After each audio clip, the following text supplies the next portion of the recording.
जय माता दी। आप सभी के लिए चैत्र नवरात्रि शुभ और श्रेष्ठ फल देने वाली हो, यही प्रार्थना करते हैं। आज आप सभी को अपने घर पर यह दिव्य उपाय जरूर करना है। यह उपाय है दीपक का। दीपक में देवी मैया का तेज बसता है और देवी मैया कई तरह के संकेत भी दीपक में देती है। हार रहे हैं, दुख पा रहे हैं, कष्ट कर्ज में आपका जीवन है और आप कुछ विशेष नहीं कर पाते हैं, तो माँ को प्रसन्न करने के लिए मात्र यह दीपक का उपाय आपको करना चाहिए। उपाय कैसे करना है, इसके लिए पूरा वीडियो आपको सुनना पड़ेगा, समय ना पड़ेगा तभी आपको जानकारी मिल पाएगी। आधा अधूरा वीडियो आपके लिए कोई काम का नहीं रहेगा, तो ध्यान से सुनिएगा जी। कमेंट्स में जय माता दी आप लिख दीजिएगा ताकि आपकी मनोकामना तुरंत पूर्ण हो जाए। आप सभी को लेना है एक दीपक। दीपक आप मिट्टी का ले सकते हैं, परंतु साफ सुथरा उसे कर लीजिए और उसमें पहले से पड़ी हुई बाती और तेल को आप साफ कर लीजिए।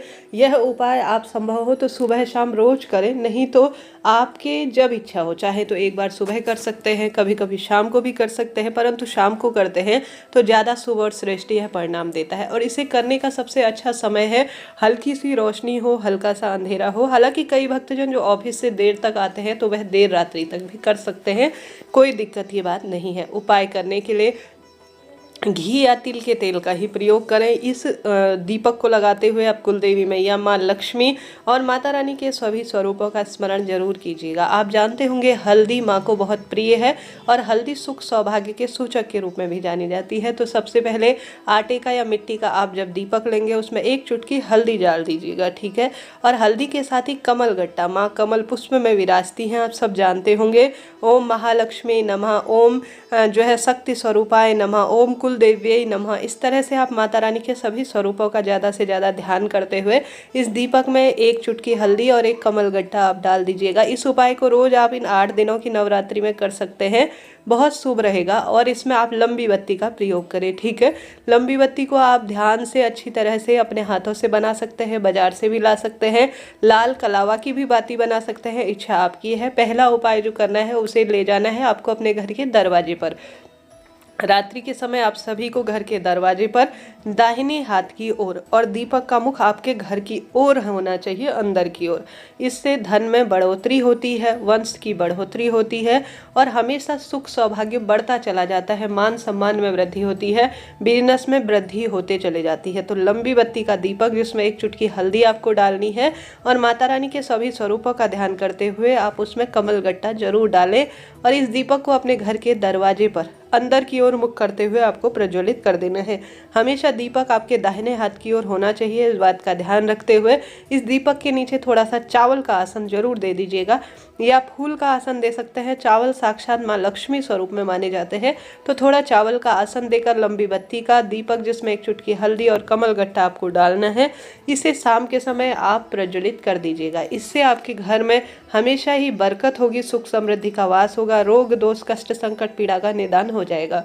पहला उपाय आपको ऐसे करना है। बढ़ते हैं दूसरे उपाय की तरफ। वीडियो उचित उपयोगी रहती है तो कृपया लाइक करें, शेयर करें। मेरे चैनल को आपके सपोर्ट की ज़रूरत है, सब्सक्राइब जरूर से करें। दूसरा उपाय, जैसे कि नवरात्रि में अखंड ज्योत लगाई जाती है, माता रानी के कई स्वरूपों का पूजन का विधान है और अपने अपने तरीके से भक्तजन ज्वारे कलश इत्यादि भी बोते हैं, परंतु आप यह कुछ भी नहीं कर पाते हैं तो कोई दिक्कत की बात नहीं। अन्य देवी देवताओं के नाम से आप अलग से दीपक लगाएं, परंतु इन 9 दिनों में आप देवी भगवती के सभी स्वरूपों का स्मरण करते हुए आप माता रानी के दीपक अपने घर के मंदिर में एक साधारण सरल तरीके से लंबी बत्ती का दीपक जरूर लगाएं। उस दीपक में आप सभी को कोशिश करनी है कि आप सभी रोज जो है लौंग का जोड़ा डालें। लौंग के माध्यम से माता भवानी भोग स्वीकार करती है। लौंग के जोड़े बहुत सारे, जैसे आप रोज 2-2 लौंग अगर दीपक में डाल रहे हैं या एक-एक लौंग दीपक में डाल रहे हैं तो अष्टमी नवमी के दिन इसे जो आप हवन करते हैं घर पर, उसमें सभी को समर्पित कर दीजिएगा। इससे परिवार में बड़ी समृद्धि सुखता आती है और शारीरिक मानसिक आर्थिक कष्टों से भी परिवार को मुक्ति मिलने लग जाती है। आप भी हार रहे हैं, दुख पा रहे हैं, कुछ भी विशेष नहीं कर पाते हैं, कोई भी आपसे विशेष नियम नहीं हो पाता है, तो साधारण सरल तरीके से माता रानी के नाम का एक दीपक, माता भवानी की जो मूर्ति प्रतिमा आपके घर पर है, शुद्धता का जरूर ध्यान रखें। शाम को आप सभी हाथ पैर धो ले, कुल्ला कर लीजिए और माता से कहें कि हे माता भवानी, या देवी सर्वभूतेषु शक्ति रूपेण संस्थिता, नमस्तस्ये नमस्तस्ये नमस्तस्ये नमो नमः। इन मंत्रों का स्मरण करते हुए या माता रानी का कोई भी स्मरण ध्यान निदान करते हुए या आप सभी ओम जयंती मंगला काली भद्रकाली कपालिनी दुर्गा क्षमा शिवा धात्री स्वाहा स्वधा नमोस्तुते इस मंत्र को भी बोलते हुए रोज अन्य देवी देवताओं के नाम का अलग दीपक लगाएं, परंतु देवी मैया के नाम का एक अलग से दीपक इन नवरात्रि के 9 दिनों में रोज अपने घर के मंदिर में लगाएं।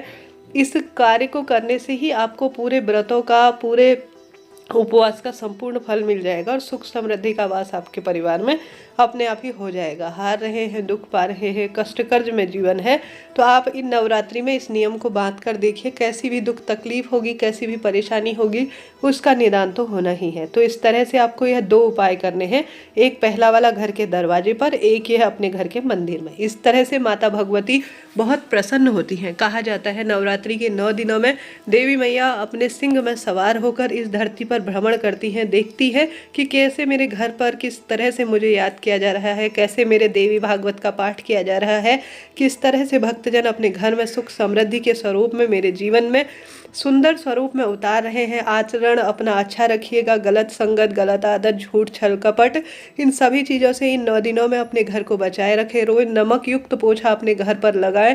साथ के साथ अपने घर के दरवाजे में इन 9 दिनों में रोज आप जल छिड़काव कर लें। साथ के साथ अगर आप जो मैंने दीपक का पहला उपाय बताया वह नहीं कर सकते तो साधारण सरल तरीके से लंबी बत्ती का दीपक तो आप लगा ही सकते हैं। यह कार्य तो काफ़ी सरल और श्रेष्ठ माना जाता है, जो कि सभी कामनाओं की सिद्धि के लिए होता है। तो आप भी हार रहे हैं, दुख पा रहे हैं, कष्ट कर्ज में जीवन है, तो नवरात्रि के इन 9 दिनों में यह नियम बांध लीजिए कि यह कार्य तो आपको जरूर से करना ही है। साथ के साथ आप सभी को किसी भी एक दिन या तो देवी मैया के मंदिर में या घर पर लाल चुन्नी, लाल फूल और लाल सुहाग की सामग्री, नारियल और उसमें कुछ दक्षिणा रखकर जरूर से देवी भगवती के मंदिर में, गुड़हल का फूल माँ को बहुत प्रिय है, गुड़, चना, शहद काफ़ी प्रिय है माँ को, अपनी इच्छा शक्ति सामर्थ्य अनुसार पान इत्यादि आपसे जितना हो, लाल रंग की चूड़ी, बिंदी, महावर, 16 श्रृंगार की सामग्री माँ के श्री चरणों में अपनी इच्छा शक्ति सामर्थ्य अनुसार जरूर भेंट कर आए। यह बहुत शुभ माना जाता है और कोई पैसा इसमें खर्च नहीं होता। नवरात्रि के 9 दिनों में भले ही आप व्रत उपवास नहीं कर पा रहे हैं, कोई आपसे रात्रि जागरण या ज्योत नहीं जलाई जा रही है, कोई दिक्कत नहीं। बस रोज एक कन्या को अपने घर पर आमंत्रित कर आप भोजन करा देते हैं या अष्टमी नवमी को भी आप भोजन करा देते हैं, तो भी यह सुखद अनुभूति देता है, संकट कष्ट पीड़ा का निदान करता है, बरकत खुशियां में परिवार में बनने वाला होता है। तो आप भी हार रहे हैं, दुख पा रहे हैं, कष्ट कर्ज में आपका जीवन है, तो कन्याओं की, निर्धन गरीब कन्याओं की सेवा पूजा, उनको भोजन, दान, पुण्य, सुहाग सामग्री देने और बांटने में अपना ध्यान लगाए। माता के मंत्रों का उच्चारण करें, देवी मैया महादेव की संयुक्त पूजा करें, शिव मंदिर और देवी मैया की साफ सफाई अर्थात उनके मंदिर में उनके भक्तों की सेवा करें, मंदिर की साफ सफाई करें, देवी मैया का सुंदर श्रृंगार करें, अपनी इच्छा शक्ति सामर्थ्य अनुसार माता रानी की भक्ति के लिए अपने जीवन को प्रशस्त करें।